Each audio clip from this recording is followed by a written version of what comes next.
अम्बेडकर भवन पर पहुँचे हैं और आप अपना परिचय दीजिए और आपका नाम क्या है? जी, मेरा नाम जितेंद्र कुमार गौतम, एडवोकेट। जी, मैं तो मंडल बरेली से चलकर आया हूँ। अच्छा, यहाँ क्या है यहाँ प्रोग्राम? यहाँ पर 99 अधिवेशन बाबा साहब डॉक्टर भीमराव अंबेडकर जी के द्वारा जो मूल संगठन है समता सैनिक दल, उसका 99वां अधिवेशन है। हम उसी प्रोग्राम में आए हैं।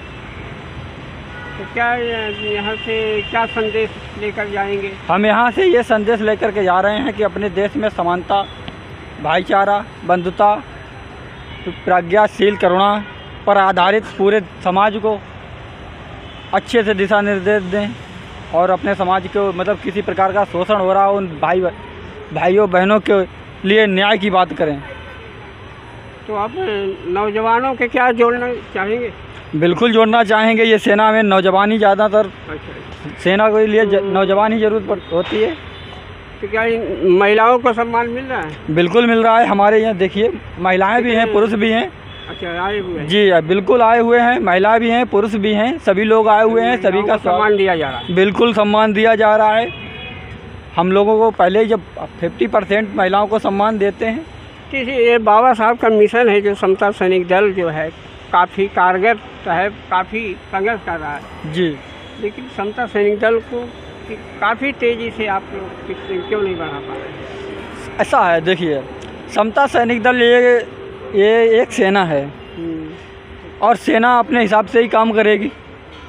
यहाँ पर जो फालतू लोग, भीड़ वाले मुझे ज़रूरत नहीं है। जो लोग सक्रिय हैं, बाबा साहब के सच्चे सिपाही हैं, वही समता सैनिक दल में आते हैं। जिन्होंने बाबा साहब को हकीकत में पढ़ा है वो समता सैनिक दल में आता है। हाँ, और जो उनका सम्मान करता है, जो उनके वही आते हैं, वही लोग जुड़ते हैं। और जो लोग हवा हवाई जिस तरीके से कई तरीके के होते हैं लोग। क्या तथागत बुद्ध के विचारों पे आप कुछ कार्य कर रहे हैं, फैला? जी, बिल्कुल कर रहे हैं कार्य। हम जहाँ लोगों में जा कर के जागरूक भगवान बुद्ध की और बाबा साहब की विचारधारा को। जब तक हमारे लोगों के समाज के अंदर से अंधविश्वास नहीं निकाला जाएगा मानसिक का, जी जी जी, तब तक वो तो भटके रहेंगे। बिल्कुल, हम लोग पूरे सक्रियता से कार्य कर रहे हैं और हमारे साथ सभी भाई, सभी किसी भी जाति धर्म के, मुझे जाति धर्म से कोई मतलब नहीं है। हमें भाईचारा, प्रज्ञा और करुणा पर आधारित हम लोग काम कर रहे हैं और समानता की बात कर रहे हैं। हम लोग समानता लाना चाहते हैं। तो बाबा सामने शिक्षित बनो, संघर्ष करो, संगठित रहो कहे तो हैं जी, लेकिन ये हमारा समाज क्यों नहीं इस पर चला है? देखो, बाबा साहब ने 3 मंत्र दिए हैं। सबसे पहला मंत्र है शिक्षित बनो, दूसरा मंत्र है संगठित, तीसरा संघर्ष करो। हम लोग क्या करते हैं, हम लोगों में कुछ ऐसे लोग हैं जो ना तो शिक्षित हैं और ना संगठित हैं। वो अकेले में संघर्ष करने में, बाबा साहब का मंत्र था संघर्ष करना, वो लास्ट वाले को पकड़ के बैठ गए कि हमें संघर्ष करना है। ना तो शिक्षा है, जब तक शिक्षित नहीं होगे तब तक अपने मिशन के बारे में क्या पहचान पाओगे। सबसे पहले शिक्षा, हाँ, सबसे पहले हमें शिक्षित होना पड़ेगा, हमें अपने लक्ष्य को पहचानना पड़ेगा। उसके बाद हम संगठित होने की ज़रूरत है और फिर संगठित और शिक्षित हो गए तो हमें संघर्ष करने की कोई ज़रूरत नहीं पड़ेगी। जहाँ पर हम खड़े हो जाएंगे वहीं से लाइन शुरू हो जाएगी। जब तक हमारे लोगों को मिशन का पता नहीं चलेगा, हमारा उद्देश्य क्या है? हमारा उद्देश्य भाईचारा और बंधुता, समता लाना, हमारा समानता, एकदम पूरे समाज में समानता, एक दृष्टि से देखा जाए, कोई किसी प्रकार का भेदभाव ना हो। मानव में तरह तरह की जातियां हैं, धर्म हैं, बना दिए हैं। इसको मिटा करके एक ही धर्म है श्रेष्ठ, मानव धर्म। एक धागे में पिरोने की ज़रूरत है।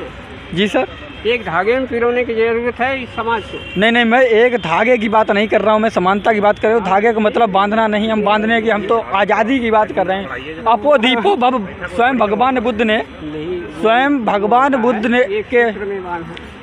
उन्होंने कहा है अपो दीपो भव, अपना दीपक स्वयं बनो।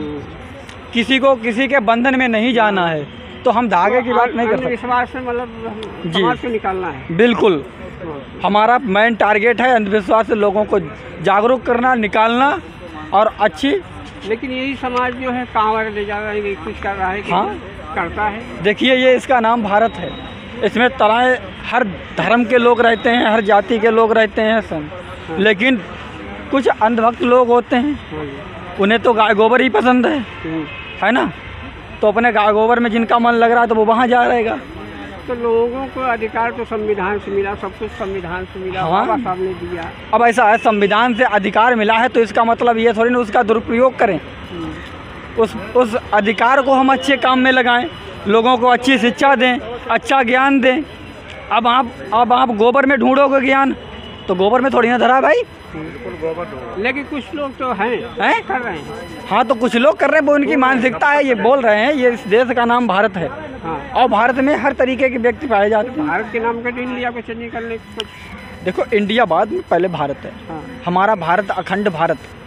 सम्राट अशोक ने अखंड भारत का निर्माण किया था। भगवान बुद्ध चिड़िया था, सोने की चिड़िया था, और सोने की चिड़िया भगवान बुद्ध के समय, और सम्राट अशोक ने अखंड भारत जिसे सम्राट बना। इस समय तो पूरा जातिवाद में बढ़ा दिया गया है। तो हाँ। सोने की चिड़िया रह कहेंगे। सोने की चिड़िया ऐसा है, जरा जब हम लोग टुकड़ों में बट गए तो सोने की चिड़िया कहाँ रह गई, समझ रहे हो। आज भी हमारे घरों में दूसरों के नियम फॉलो हो रहे हैं, दूसरे लोगों के, तो हम कहाँ रह गई। लोग अपने पिता का, अपने माँ का सम्मान नहीं करते, लोग अपने माँ का सेवा नहीं करते, लेकिन उस मूर्तियों की जाके जो अंधविश्वास मूर्तियों की सेवा कर रहे हैं, सर पटक रहे हैं। देखिए, ऐसा है इसमें। अब आप जैसे बात आई तो इस बात हम कहना चाहेंगे स्पष्ट बात कि दो तरीके के व्यक्ति होते हैं। एक बाबा साहब के भी अनुयायी होंगे, एक बाबा साहब के भक्त होंगे। एक भक्त होंगे, एक अनुयायी होंगे। भक्त क्या करेंगे? भक्त जो होते हैं 14 अप्रैल को फूल माला वगैरह, मोमबत्ती और खूब कैंडल वगैरह जलाएंगे। उसके बाद कोई दिक्कत नहीं, जब 14 अप्रैल निकल जाए, समझे, विजयदशमी दशहरा के दिन